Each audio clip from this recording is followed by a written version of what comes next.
Hey friends, so good to see you again today. I hope everyone is having a beautiful day.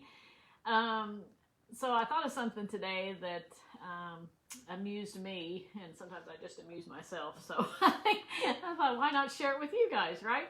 So I have noticed that when I get anything new in my life, okay, let's start with a car, okay? And it doesn't even have to be like a brand new car, just new to me. So I get a new car, new to me. And when I first get that car, it's like, oh my gosh, I baby that thing and I wash it like every 2 or 3 days and I vacuum it every time somebody gets in it and I armor all everything in it and so I really baby it and I say to myself, I'm gonna keep this clean and I'm not gonna eat in it or drink in it and I'm gonna wash it every 2 or 3 days and all those things. Same thing with furniture. Okay, got some new furniture and did the same thing with that. Okay, nobody's gonna eat or drink on it. You gotta make sure your clothes are clean before you sit down on it. True story. And those kinds of things. So there was a pattern. And then it happened again this week because I mentioned to you I got a new washer and dryer, right? So I got rid of the old washer and dryer because the old washer was a front load washer. And those are impossible to keep clean. So in the front, in the little lip in the front, it gets yucky and nasty, and no matter how hard you try to clean it and leave the door open to dry it out, you just can't keep it clean. So that's why I got rid of it and went back to the old on top loading washing machines. So they came this week, and I did laundry for the first time today. And as soon as I was finished washing the clothes, this is exactly what I did. So I pull out the detergent dispenser, and not only did I just pull it out, I take it apart. It was in 3 pieces, and I washed it and let it sit out to air dry. It's been out there for hours. Then I went to the washing machine and dried it out with a towel. Everything I could see or get that towel in, I dried. Then I specifically bought a little fan just for it, and I pointed it down in the washing machine, and the fan has been running for about 2 hours. There's not a drop of water around, in there, on there, near there, okay? So I am saying that I'm going to do that every single time I do laundry, okay?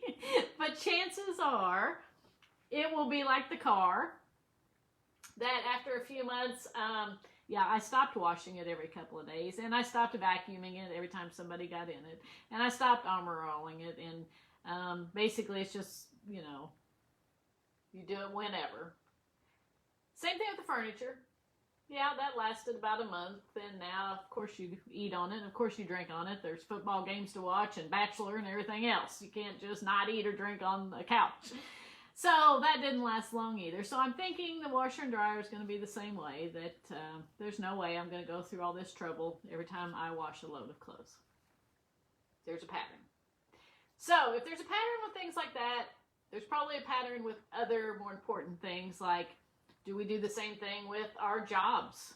Are we like so excited and baby our job the first few days or week that we're at a new job, that we're so excited and we're so happy and we just give it 110% and we go above and beyond, and then that wears off.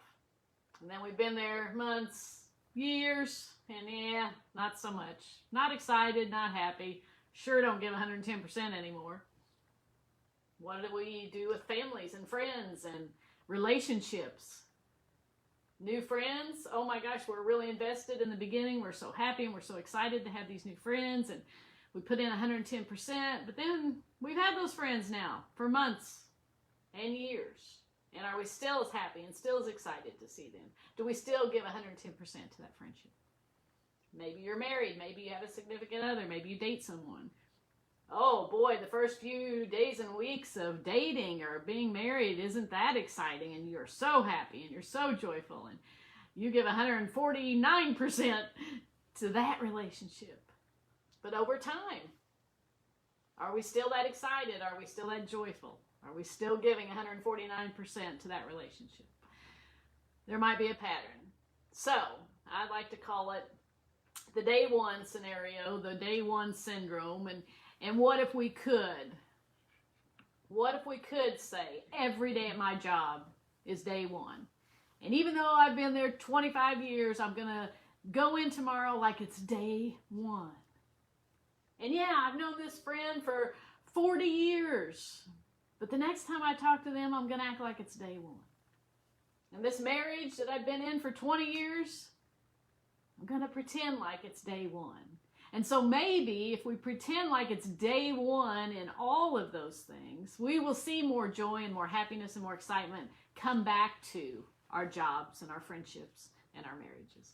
Have a great day, and I'll see you tomorrow.